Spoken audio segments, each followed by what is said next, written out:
Okay, good afternoon.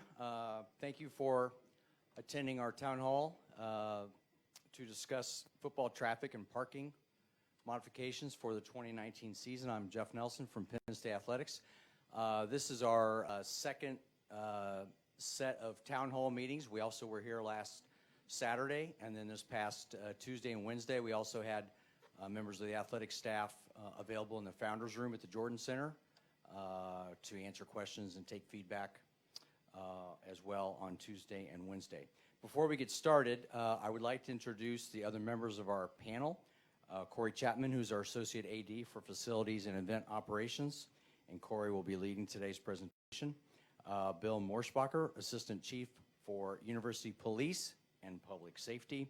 Spencer Milne, Assistant AD for the Annual Fund, and Brian Markevich, who's our Interim Assistant AD for Ticketing, Sales, and Service. So I just want to go over a couple notes real quick in terms of the format and things of that nature before we get started. The format is going to consist of a brief presentation led by Corey Chapman, and then the vast majority of our time today will be for questions and comments.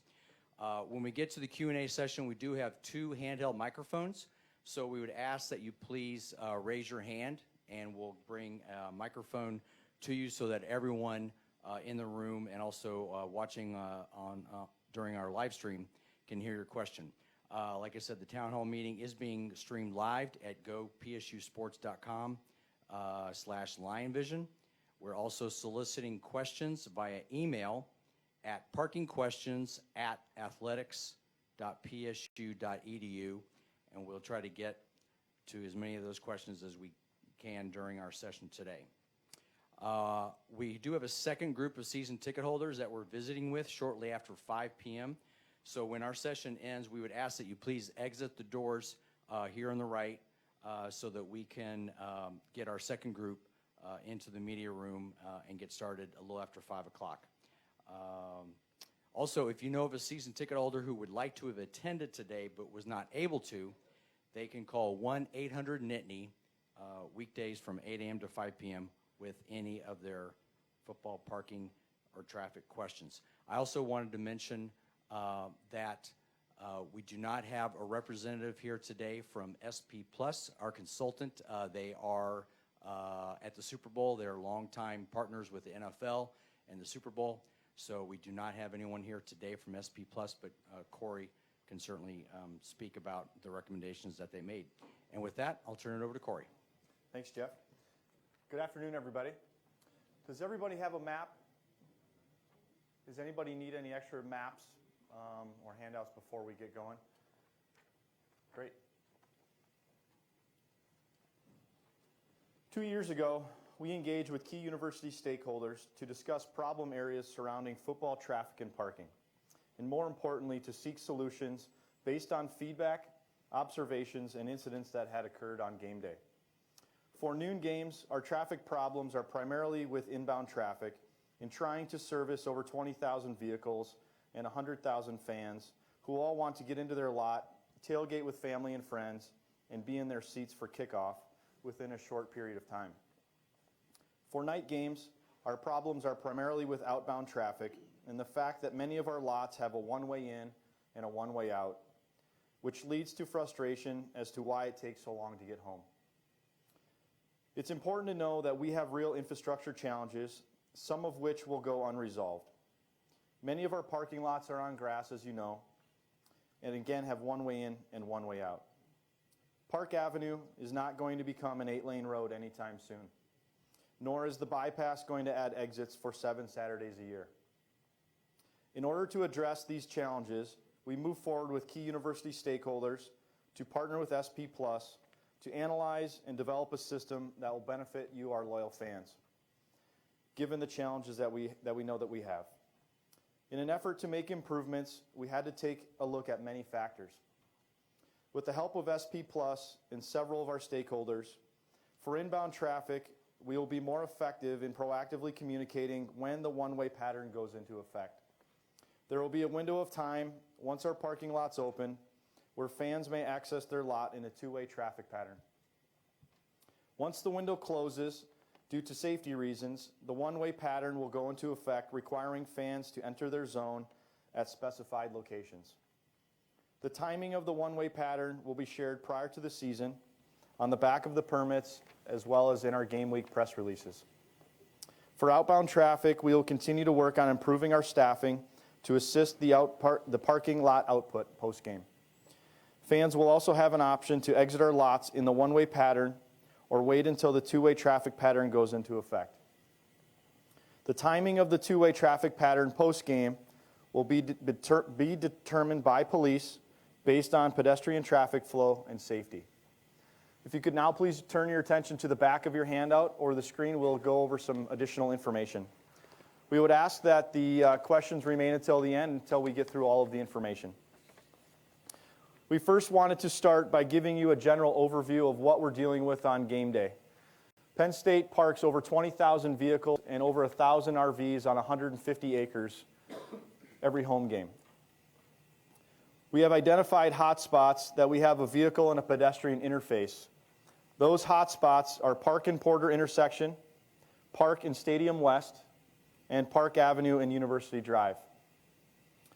Our parking lot ownership that we park over 20,000 vehicles on Saturdays is shared between the College of Ag, Campus Recreation, and Athletics. As Sandy has mentioned previously, there are certainly things that we want to do and can do, and certainly things that we cannot do. As an example, the campus recreation fields will have to remain grass lots due to the programming that we have from a student standpoint on campus. However, we do continue to look into future possibilities in the lots that we do have control of. We will again offer 3 tiers of parking. Reserved and preferred will remain the parking that has donation levels attached to it, while general parking lots will not. Our key stakeholders that we mentioned identified primary objectives going into this project. The first one was to eliminate the pedestrian and vehicle interface at the high pedestrian intersections, the intersections that we mentioned previously. To improve the traffic flow and reduce congestion pregame and postgame. We also wanted to create informed and predictable traffic patterns. Again, we recognize in going through this process that the one-way and the two-way traffic patterns could probably be communicated in a better way so that we're a little bit more transparent with our fan base as far as when things will and will not take place. To improve the consistency for fans, staff, and the community relative to our game day traffic. And then in the event of foul weather, to proactively communicate to season parking holders which auxiliary lots will be available to park in. Moving forward, we will be able to have the account holders' information for general, preferred, and reserved lots so that we can communicate directly with those folks in terms of what auxiliary lots are available moving forward when we do realize foul weather. There are some realities with this that we did want to share with the group. Roadway infrastructure in State College is designed to service a small college town. Our stadium capacity, although it has remained the same, the second largest in college football, the land surrounding Beaver Stadium has evolved over the course of the last 20 to 25 years. The additions of the Bryce Jordan Center, the addition of Medler Baseball Field, the addition of the Visitor Center, the addition of Pagula Ice Arena, and the addition of the Campus Recreation Building on University Drive. So again, as the capacity inside the stadium has stayed the same over the course of the last 20 plus years, the parking around Beaver Stadium has changed and evolved over the last 20 to 25 years, creating different situations. Again, many of our lots have a one-way in and a one-way out, just based on our campus structure and layout. And lastly, rideshare is now in the marketplace. Over the last 2 years, we've noticed a spike in the amount of rideshare services that are being offered on game day. There are many, many drivers descending upon Happy Valley to service the needs of our customers, yet that is creating congestion in our roadways. And so we've been working with them to create more informed opportunities for them, but at the same time reducing congestion. SP Plus was the consultant that we did hire in this project 2 years ago in 2017. They descended upon Happy Valley with their team, and they spent countless hours analyzing our traffic patterns, setting up cameras, riding the same roads that you ride into game day, and And really, they provided a lot of great recommendations to our team. And some of them I would like to share with you today. First is to implement a 4-zone system. It's important to know that this 4-zone system is not something that they just implement at every location that they go and do this. This is something that is unique based on our roadway infrastructure that they felt would help you and benefit our game day experience. To reduce the number of cash lots. As you know, in the past, we had over 15 general cash lots that you could come to and buy a pass for. Their recommendations were to reduce the number of cash lots so that our fans would have instructions prior to coming to game day so they can understand the suggested routes that we wanted to take to improve the traffic flow. They suggested that we name our lots, determine our capacity, and sell those in advance. To create and implement a comprehensive signage package would benefit our staff as well as our loyal fan base. And lastly, to create a rideshare area and to control messaging. So we did want to share some of the new improvements for the 2019 season.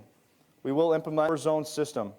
Once the traffic pattern goes into effect, fans will be required to enter their zone at their specified location. I did want to make sure that those zones and those locations were clear. Park and Allen will be the specified location coming into the west zone. Tofttrees and Fox Hollow will be the area for the north zone. Park and Hospital Drive will be from the east. And then from the south zone, University and Hastings and Porter and Hastings will be the two access locations in the south zone. Again, as I mentioned earlier, the window of time will be effectively communicated prior to the season in multiple ways, so that you folks will know exactly when the one-way and the two-way patterns will go into effect. Our parking lots will be numbered. As you can see on your handout, we have determined capacities for each of our lots. Not only will this help with traffic on game day, but it'll greatly assist our efforts if we do experience foul weather. We will pre-sell general parking for specific lots, again, providing specific instructions on the back of your permits as to how to access those lots. We're working right now to create and improve our traffic signage. We will communicate again the one-way traffic pattern times for each game. We will remain consistent through the 2019 season. So if there's a noon game on game 1 and there's another noon game at game 4, those times will be consistent through the 2019 season. So we won't change things up during the season. The only exception to that is if we have a noon game, 3:30 game, or a night game. So we'll determine those times prior to the season. Does that make sense? And then lastly, lot 46 on your map was a general lot in the past and has now been turned into a reserve lot moving forward into the 2019 season. From a parking selection process, I would like to turn it over to Spencer Milne to talk a little bit more about the reserved and the preferred selection process. Spencer? Sure. Thank you, Corey. Just to start, I wanted to everybody here as donors to Penn State Athletics and our more than 800 plus student athletes. Thank you for the support you provide for the mission to make that possible for those kids. So thank you. For reserved and preferred parking, we realize that we're implementing changes that will impact you, and so we wanted to give you the option to make changes to your parking. And so in order to do that, when you renew your season tickets, which many of you likely already have, there was an option to indicate an upgrade request or a change to your parking for the 2019 season during that process. You can do it that way. You can also call 1-800-NITNY or email us at golions@psu.edu. I think I had that one correct.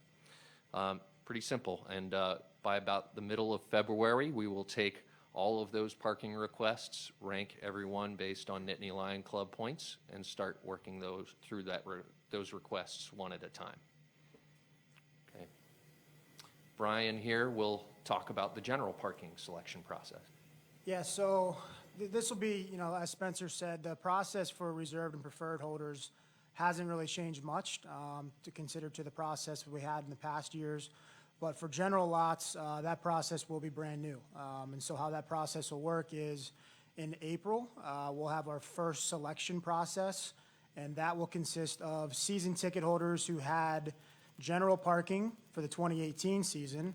They've renewed that general parking for the 2019 season. So that'll be our first wave. It'll be 2019 season ticket holders who had general parking in 2018, and they renewed for the 2019 season.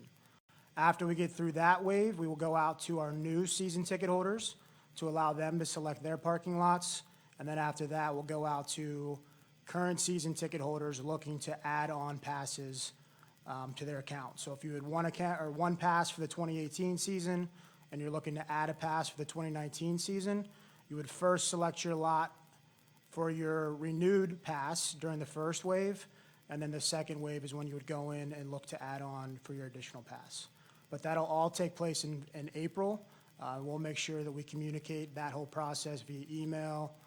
We'll be available 1-800-NITNY. We'll make sure you guys have all that information for you. And we purposefully staggered the reserved and preferred and general parking selection process. So if we're not able to accommodate you through the reserved and preferred process, you'll be able to enter the selection process for the general spaces. Before we do turn it over to all of you for questions for the rest of our time here, I do want to apologize that we didn't have a member of SP Plus. We really tried hard to get them here, but unfortunately with their commitment to the Super Bowl, they weren't able to be here. So if you do have questions specifically related for SP Plus, we'll do our best to answer those, but otherwise we can circle back with SP Plus and circle back with you as far as some of those specific questions.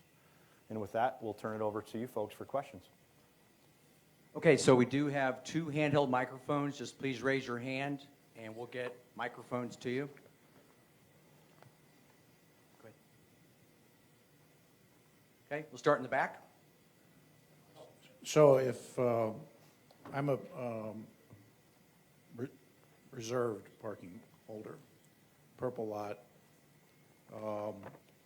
can I assume then that my spot will be different, may change, may not change from last year?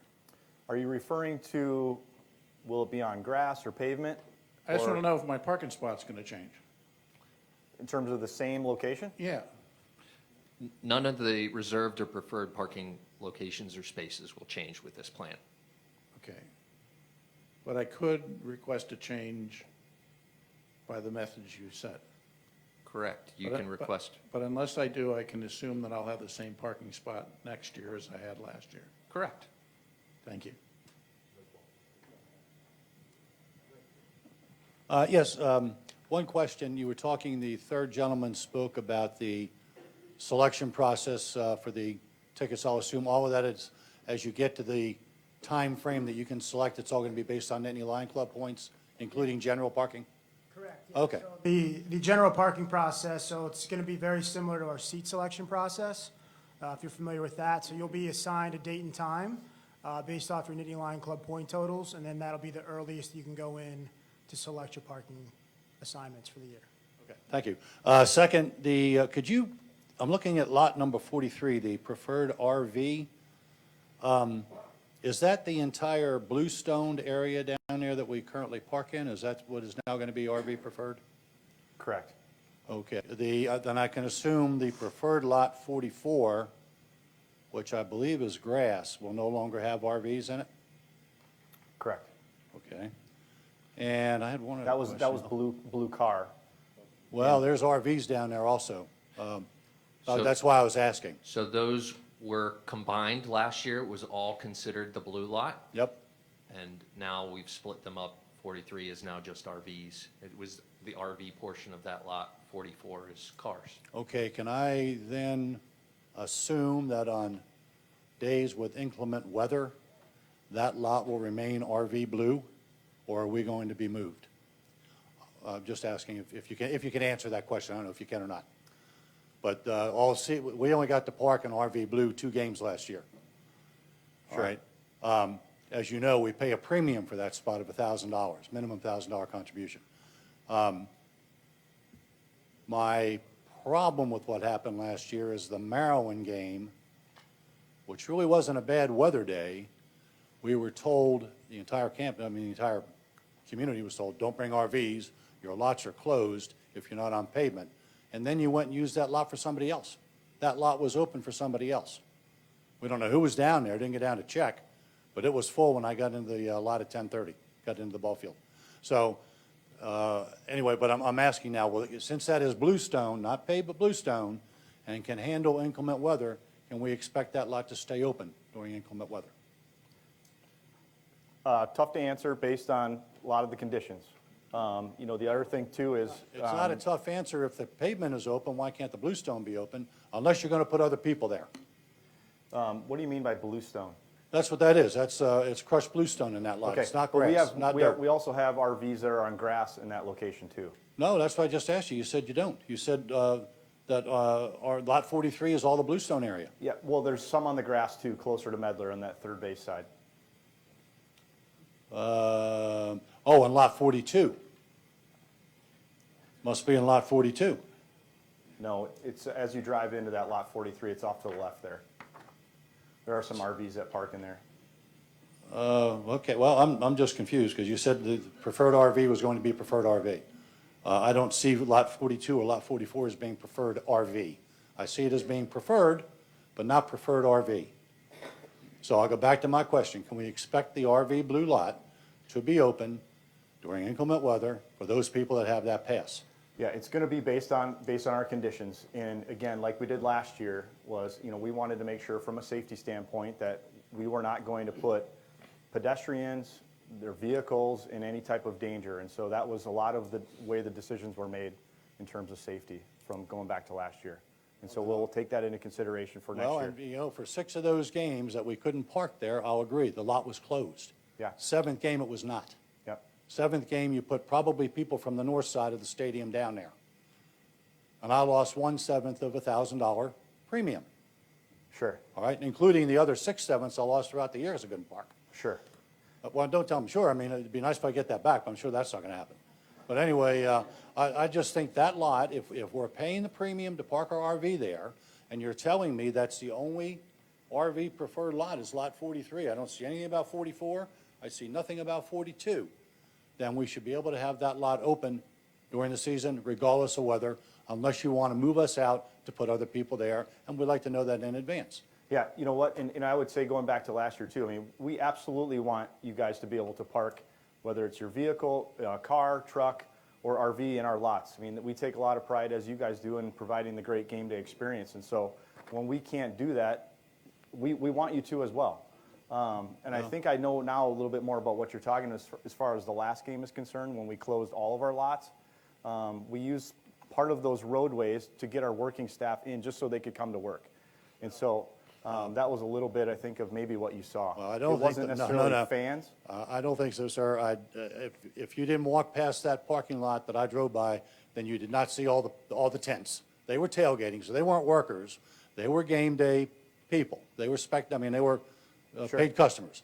Okay. And they came from some other lot somewhere around campus that we knew nothing about. Yeah, you wouldn't allow us to park our cars there that day. The other 6, we could park our cars. Yeah. We couldn't do it that day. You closed the lot to us. But you reopened it for somebody else. And I don't know who that was, and obviously the 4 of you don't know who it was either. But they were tailgaters. They were not workers. I can guarantee you that. Okay. Anyway, that's Thank about, I think about all I got. Thank you. Hello, I'm over here. My spaces are in lot 17, which is just at the corner of Porter and Park. I already can't come the 3 most direct ways up to campus. I live off Puddintown Road, which means the fastest way up is Orchard, which I'm not allowed to take. I'm not allowed to come up Porter, which I understand because I can't go past the stadium on Porter. I'm not allowed to come up University Drive. So I have to come up the bypass and take the exit and get in the congested traffic on Park. Now you're telling me I can't even do that. I'm going to have to come on North Atherton, which is the worst possible street for me to be on game day. Absolute worst traffic. I understand at a previous meeting, it was suggested that the line be moved to the other side of the stadium. If that happened, I would stay where I am. I have no idea where you're going to put me because I gave you several options in my request. What I'd like to know is if that suggestion happens, will I be able to cancel my request because I prefer to stay where I am because it's close to my seats? The other thing I have is I understand the thing about cutting down on the pedestrian and traffic and vehicle congestion. I have suggestions on how you might do that. One is stop putting student officers out on those intersections because they have no idea how to control the people.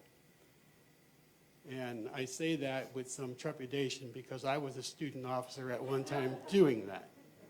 But we were trained a whole lot better than the people seem to be now. The other thing is, I don't know how many of you go to New York at Christmas every year, but we do every year. And what they do is they put barricades up along the street on Fifth Avenue so you can't cross anywhere but the intersection. And then when the light changes, the police come out with a rope and nobody crosses the street. And when the light changes for people to cross, they back off with the rope. And there's probably 1,000 to 2,000 people at every light change. I don't know if you've ever been there, but it happens to work pretty well. So I would like to know, is there a real possibility that the line is going to be moved? And if it is, can I cancel my relocation request? Yes, from Fox Hollow to University or Fox Hollow to Stadium West or wherever, if that's really being considered. Well, I'll speak for the rest of the group. I mean, we wanted to do these town halls to solicit feedback, and we wanted to get, what the fans were thinking because we value input and we value your feedback. And so we will certainly take that into consideration. We'll talk with our key university stakeholders, and absolutely, we're listening. As far as going through, that'd be great, wouldn't it? As far as you canceling, I'll let Spencer talk to how that process would work with the NLC. And so the way the upgrade process works is we do not, if you have existing parking, we won't touch it until we confirm new parking for you. So you will keep your same space until we can confirm with you that your new parking space. Okay.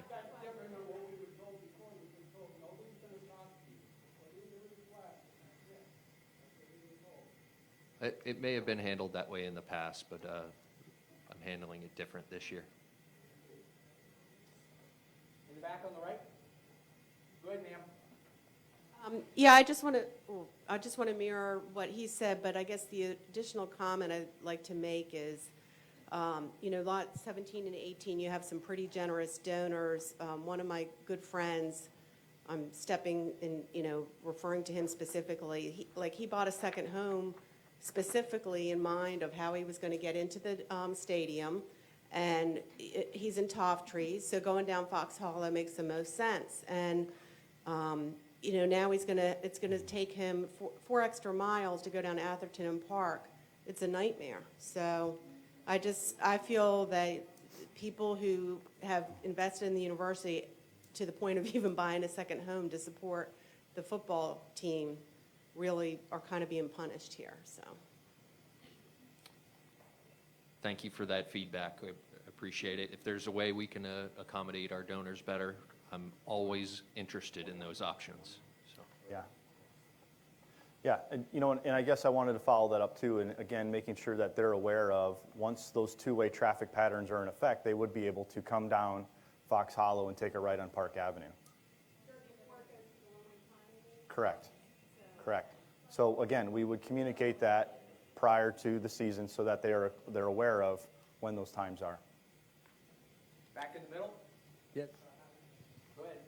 I have 2 questions. One might be best addressed to SP Plus, I'm not sure, but the question definitely for you folks up there is, you mentioned some ways that we can possibly change our reserved spots, but you didn't mention, and I was thinking, is it possible that you could do, if you want to change a reserved spot, use the same process with an Indy Line Club points and have times assigned so that you could pick a spot that way. I don't know if it would be tough to do that. It seems it would be more fair that way.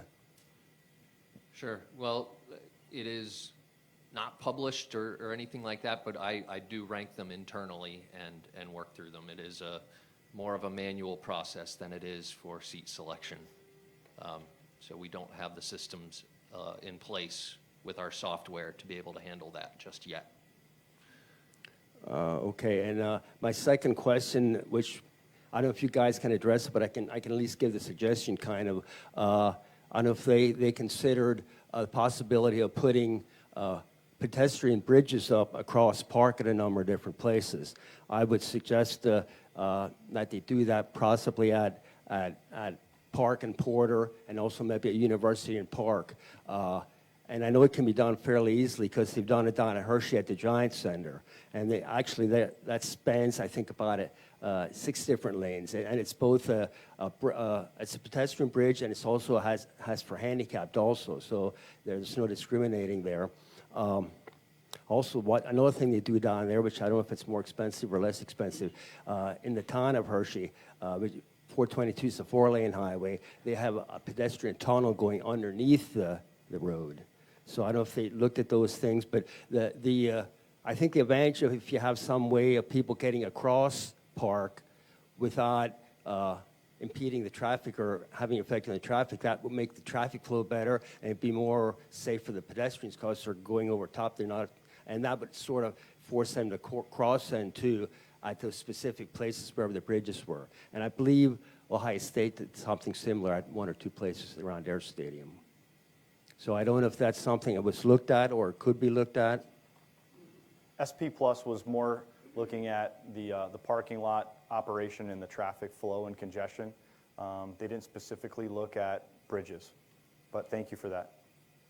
It actually does. That would make the flow. Like I'm in the green lot 8. It's going to be 18 now, and especially after the games, we're supposedly the preferred donors or whatever, and it's tougher for us to get out than anybody else because of all the people crossing the roads right after the game. If they had bridges there, everybody could cross over, and the traffic could flow out very quickly and easily. Thank you. All right. So, okay, thank you. So kind of piggying or agreeing. First question is just flat out a yes or no, and that is, are these lines drawn in stone for 2019, or is there a possibility for the red lines to move around a little bit? We will certainly review all of these suggestions after we're done with all of our town halls, and then we will obviously communicate if there are any adjustments to what we're giving you today. Because my reasoning on that is because, for example, and we continually hear it's 1 in, 1 out. This parking lot is 1 in, 1 out. Well, and this is not strictly athletics. This is the university as a whole. We use Stadium West, which is basically lot 18 on the map.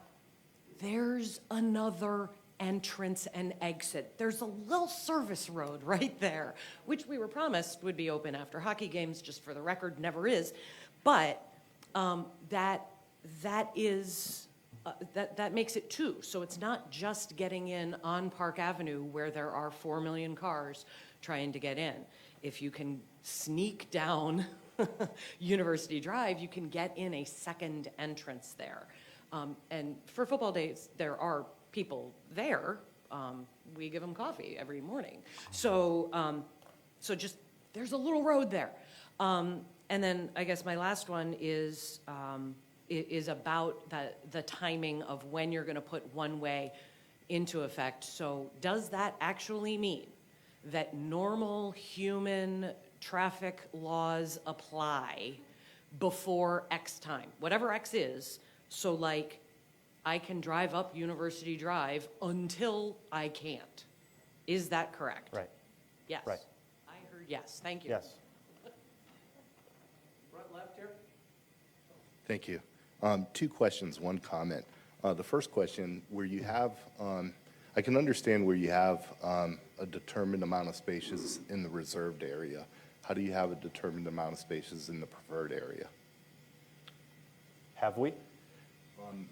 Where it shows that you predetermined capacity, and reserved has numbered, preferred does not. Yes, we have determined capacities in all of our lots. Okay, without line or striping or anything and Correct. such? Correct. So you know how many cars can fit in there without lining and Based on, striping? based on acreage. Okay. Yes. The second question would be, could you identify where the auxiliary lots would be? If there is inclement weather, where you would be putting those folks in preferred and whatnot, where they can't park on grass? Yeah, we certainly would like to, utilize some of the ones that we use this year. The challenge with that is some of them have, construction or things change with those auxiliary lots. And so we're working, to do our best as far as identifying those ahead of time. But we also learned some things from last year that we want to improve.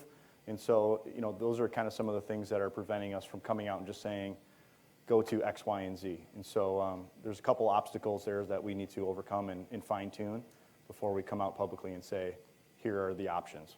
So would one be able to presume the auxiliary lots would be the cash lots?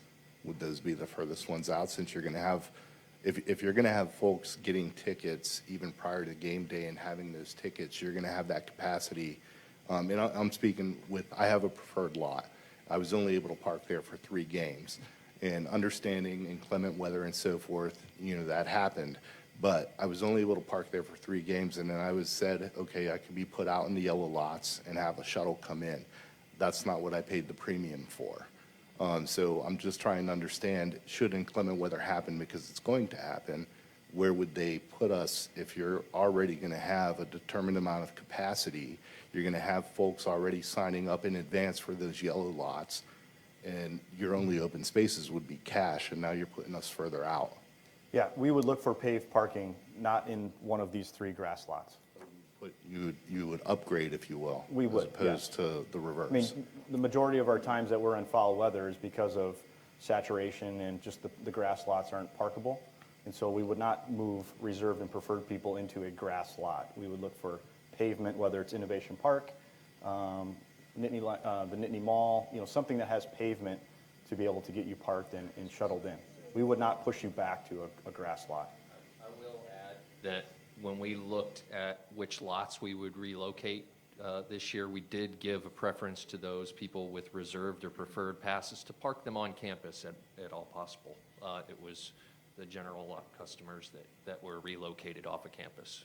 Okay. So we did make that consideration this year. Thank you. All right. Over here. Thank you. My concern is with the exit traffic flow. I had the privilege of parking in the Brown lot for the Ohio State game, and certainly I was there with 100,000 of my very best friends, but there was no movement on the exiting for 2 hours after the game. That is not safe for anybody, especially somebody. I made new friends because they were concerned because I was alone in the lot.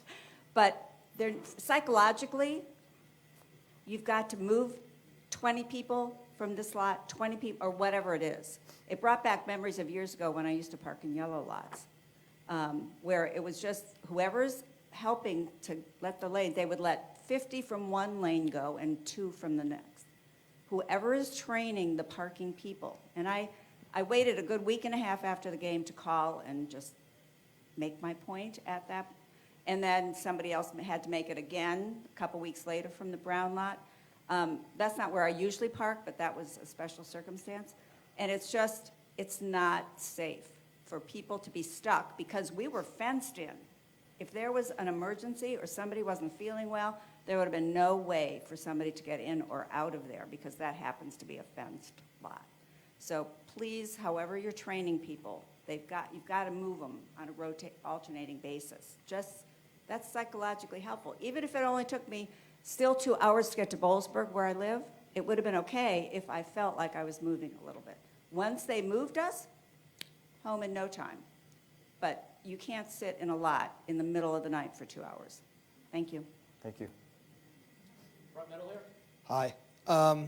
Couple things, if you don't mind. One, I actually look forward to this because I think what I'm not getting my head around is how quickly traffic will move because you've actually doubled the amount of lanes that people will be able to go down. So it gets a little, while you have some apprehension, I think there's going to be some good things too.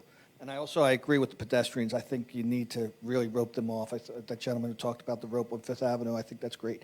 Is Orchard Road not going to be used at all? It seems as though that's a viable roadway that could be used to lead up to Park, and yet this year you stopped it.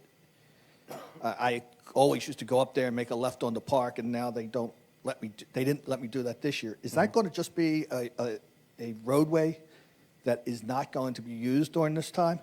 It won't be as heavily used. I'll let Bill actually manages our traffic on game day. He can speak to a little bit more as far as what the Orchard Road challenges have been. Okay, thank you. Yeah, Orchard has presented a couple of challenges. One has been ride shares have literally flooded that road and made it very difficult for us. One of the things that happens on inbound traffic is, you can imagine this, whenever that road does fill up, to stop 2 lanes of traffic on Park Avenue to let a couple cars make a left-hand turn really causes a lot of backup. As soon as someone hits the brakes, it ripples up. And we've had a couple instances where cars were backed up on the 99. So between that and between the Uber and another issue we end up having is trying to free it up so people can get to the hospital as well as employees.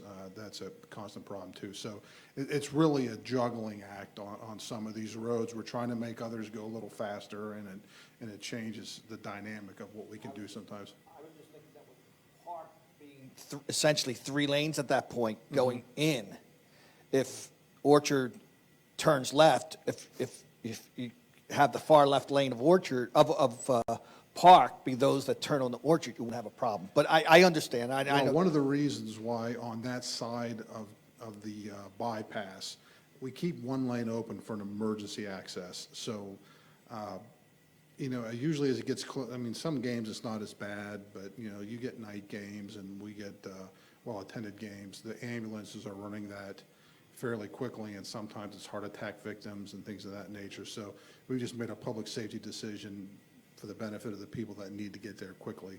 We would leave what we call the E lane or the emergency lane. Okay, and two other real quick things. Student housing, there were several occasions this year. I am one of those people who bought a second home to come to Penn State. And I have a student here. I had a heck of a time coming in, picking him up. Inclement weather, we're not going to the game, well, let's come to the house. Pick him up and get out. I mean, to get in and out, or else if you're dropping somebody off or you forgot tickets and you want to go home, is there going to be a way of, once I'm on the one way, of somehow getting out of the university, out of the football area? Are you thinking a little bit more on the west side of campus, coming from Atherton and Park area? My son lives over by the old Greensburg where the family parking lot is. And so there were times where I came up on University, wanted to make a right, and the guy said, no, you can't do that, right? Sure. But I rolled down the window. I said, hey, I'm picking up my son and coming out. He goes, okay, go ahead. But if the traffic's going to be all in the one direction, I don't know how I'll get back out. Yeah, probably the easiest thing would be to meet somebody on campus somewhere close, like maybe near the creamery or something like that. Because when we have one-way inbound from the west side, from Atherton Street, both lanes are taken up. And lastly, thank you. And lastly, are the arrows going in going to be expected to go out? Meaning if I'm parked in west zone, I can't go out via Park through the north zone? I'll have to leave the way I came in? While we're in one-way, yes, you have to leave in that one-way pattern outbound. But then again, once the pedestrian traffic clears and police deem that it's safe, we will go back into a 2-way. And then if you would like to go off the bypass to get out of town, then you would have the option to do that. Essentially, immediately after the game, I will have to exit the way I entered. You would. Okay. You would. That's fine. While pedestrian traffic clears. Yep. It'll be one-way outbound. You're on the right? Okay, thanks. I park in Reserve Lot 17 in front of the monument, so I am the most east part of the west lot. I have a place at Village of Penn State, so normally I come down south on Fox Hollow, turn right on Park. So what you're telling me is if it's before the one-way kicks in, I will still be able to do that without any problems. Correct. Okay? You also mentioned that SP Plus, or whatever their name was, have been studying this for 2 years. So I assume they have all the traffic data they're going to need because football season's over and they won't have an opportunity to do that for the 19th, until the 19th season. So how is it we have no idea when the one-way is going to kick in? I mean, what other data are you possibly going to look at to try to evaluate that? I think we'd have a pretty good idea now to say it's going to be 2 hours after the parking lot opens up, we'll switch. I mean, what other data are you going to try to get to try to answer that question? Well, part of it was we wanted some feedback, and then we also wanted, sorry? I won't be able to give you traffic data. You have all that, so you got a pretty good idea what you're doing here. It's only going to be tweaks. Yeah. So I don't expect an answer from that. But I would like to comment on the bridge. That gentleman in the back made that comment. Let's spend a little money. That is the safest way to get people across Park Avenue in my case. I mean, roping them and trying to restrict the traffic, let's just take them over the top of that, and then they are safely in and out. Lastly, I submitted a question online. How and when will that be answered? In terms of like today's town hall, or previously to? For today's town hall. Oh, okay. Yeah. I mean, basically it was, why can't, if you stay with me for a moment, if all the traffic is one way heading east on Park, everybody will have turned into a parking lot somewhere long before they get to lot 17. The only people that will be left on Park are lot 17, and the last entrance to that is basically even with the east side of the stadium. That's where I turn in now. So if everybody's turning in there, that stretch of Park Avenue from that 17 entrance to Fox Hollow Porter Road intersection won't have any traffic on it. So I was wondering why I can't come south on Fox Hollow and use the right-hand turning lane to turn right onto Park. There'll be no traffic coming the other way, and still turn left into lot 17 and not affect traffic coming the other direction. I'm assuming the answer is that's where you're going to basically herd the crowd of people to cross, and you don't want people turning right-hand turn there. But yeah, there's a very real scenario that we have on game day. You have alcohol, you have pedestrians, and you have vehicles, and this is certainly one of those intersections that we want to make sure that we're preventing some of those problems. And Thanks. so, yep. Thanks. Build the bridge. Thank you for that. Here in the middle, go ahead. Yeah, hi. Well, I'm very similar. I've been villages of Penn State. I've got 3 places in the north end zone and 17. We gave the contributions we had to do to get this, and now it's all perfect. The thing that I have, it's different. I don't have a problem going in early because we do that. My thing is I've got grandkids. We've got 5 little grandkids. We like to bring them up to the tailgate, but then when the game time starts, somebody takes them back to the house. And it's just, it just makes it, not being able to go out Fox Hollow Road back to the house is, doesn't make sense. That's all. So again, you would have that opportunity once the two-way traffic pattern goes back in post-game. No, what I'm saying is we bring the grandkids up to the tailgate, but then when the game time starts, one of the mothers or somebody takes the kids back to the house. And so- because we have the reserved parking, then maybe right before the game ends, somebody runs back up and picks everybody up, So, Bill, would you want to elaborate a little bit more as far Yeah. as when the game goes in? We actually pull the one-way at the start of the game, so you would be able to do that. What we leave on the roadway is what we refer to as a skeleton crew, as well as some troopers. Now, what the troopers do is help keep trucks and things away. But yes, during the game, we pull the one-way anyhow, so. Okay, and then, like I said, for the pedestrian thing, I would just say don't allow them to cross Fox Hollow Road. You've got all the people coming from the RV place. You've already closed Porter, cross Park Avenue, then they can cross there. You see what I'm saying? Just don't allow the pedestrians to cross Fox Hollow Road. Nobody's going to get hit. Thank you. All right, in front. I have a comment regarding the interface between vehicular and pedestrian traffic, particularly at University and Park. The red light does not work, as you well know. The students there can't control the intersection. I suggest you do what they do at the University of Michigan. At the intersection right at the corner of the stadium, they have a police officer. With the public address system, he is in absolute and total control of that intersection. Vehicular and pedestrian traffic is under his control, and there's no incidents that I've ever been aware of. A personal observation for me is I'm in lot 17. I've always come in from Park Avenue. I've always exited from Park Avenue. To go through the town, I believe you're forcing me to go through the town to get to my parking space. I think you've greatly diminished the value of my parking space. Your suggestion to me is to request that I move. Is that correct? That's an option. Well, to me, that's my only option. Thank you. Here in the front. Yeah, a couple things. The pedestrian bridge, I was impressed to hear that the one in Hershey has ADA compliance because I've never seen anything like that. One of the problems I foresee, if you're going to use that as the sole means to get together, is people going from their car to a friend's tailgate and towing an igloo cooler on wheels with 100 pounds of beer, ice, and food in it. The bridge isn't going to compensate for that.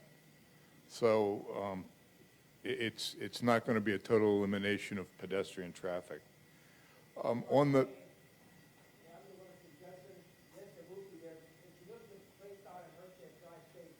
There's ramps. You can take wheelchairs up over across that 6-lane thing. It's like a zigzag ramp, and the ramp's about, I don't know, at least 10 feet wide. coming down the other side could be exciting. One of the things on the notification, am I to understand that each game starting time, the one-way drop-down will be noticed for the entire season, like in August, and there won't be any changes? In other words, if it says it's, a noon game, it's 9 o'clock. To figure out exactly what the best time. For example, night games, it will always be later on in the afternoon. Right. Okay, Chief, that's, So if for the first noon game, it's 9 o'clock, if we have another noon game later in the season, it'll be whatever time it was the first time. We won't change it up mid-season for that same time kickoff. Okay. Does that make sense? Yes, sir. Someone brought up, I'm in 18, and I'm in that same Park Avenue nightmare from Atherton, and I'm driving a 26-foot RV. I had spoken to the chief earlier. The 2 lanes of traffic there are a lot narrower than they are from the bypass coming in by the hospital. And I think that, not to mention driving through town with the drop-downs on South Atherton at Westerly, where it goes from 2 lanes to a left lane and a passing lane or a through lane. I think you're creating an accident looking for a place to happen with people with RVs.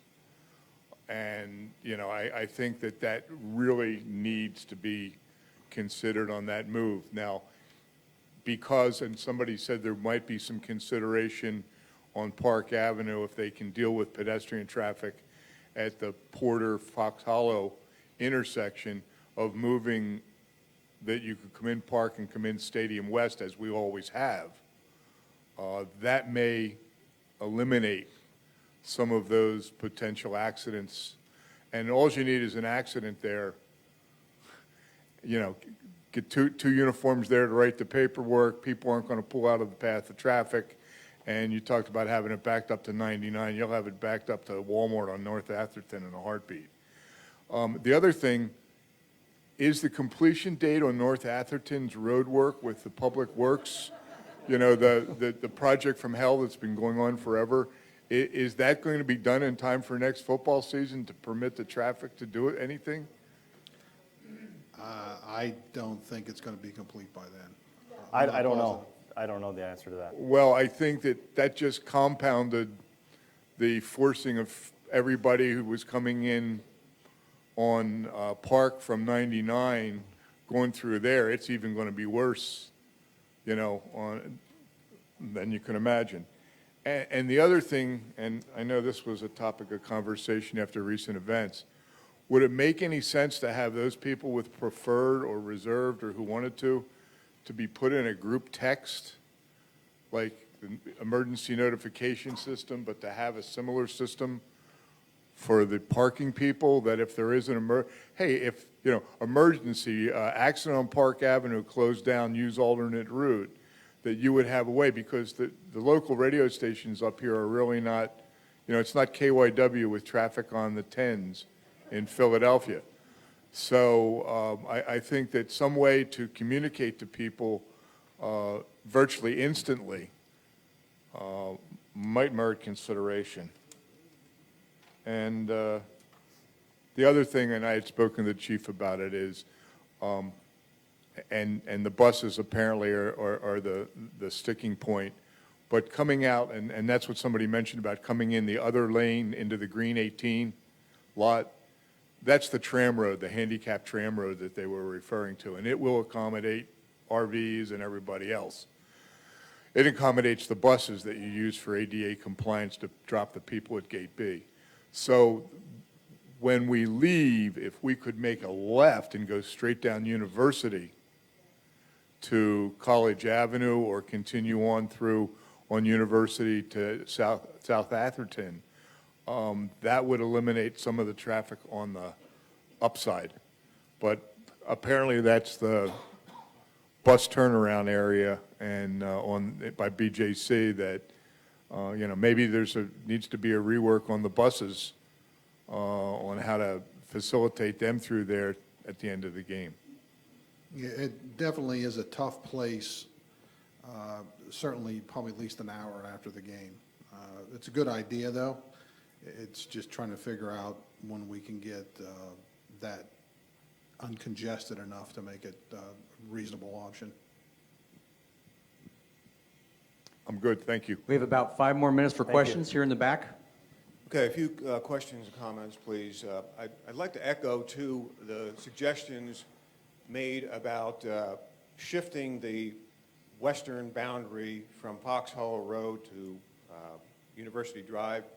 I, too, occasionally stay in the villages, and my cousin and I have had parking in Lot 17, or what will be Lot 17, for probably 10 or more years.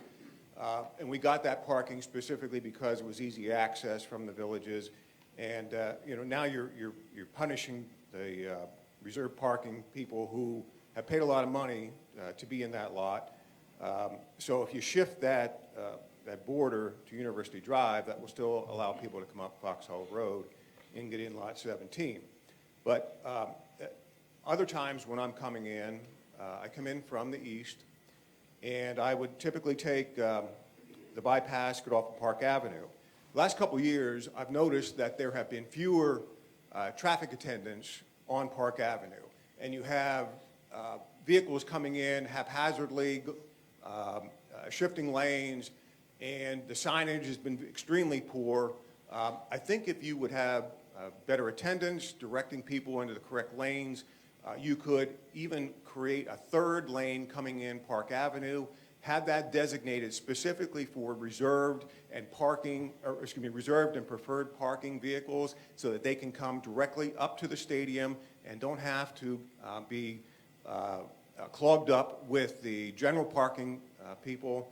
I think that could work. In fact, I came in that way today, and it appears as though the roadway is wide enough that you could create a third lane. I know you do create a third lane sometimes. So allow those reserved parking and preferred parking people to get the benefit of their contributions that they're making to the Nittany Lion Club. And if I am reading this correctly as well, if I'm coming from the east and I'm going to Lot 17, if I'm coming, for example, from Route 45, the only way, well, I see 3 ways. I can come in to Boalsburg and then come from Boalsburg to State College and then deal with all of that backed up traffic to get on to Atherton and then Park Avenue. That's not a good idea. Or I could take the bypass all the way around to the Top Trees exit and then circle around to get on Atherton and come in that way. Not a good idea.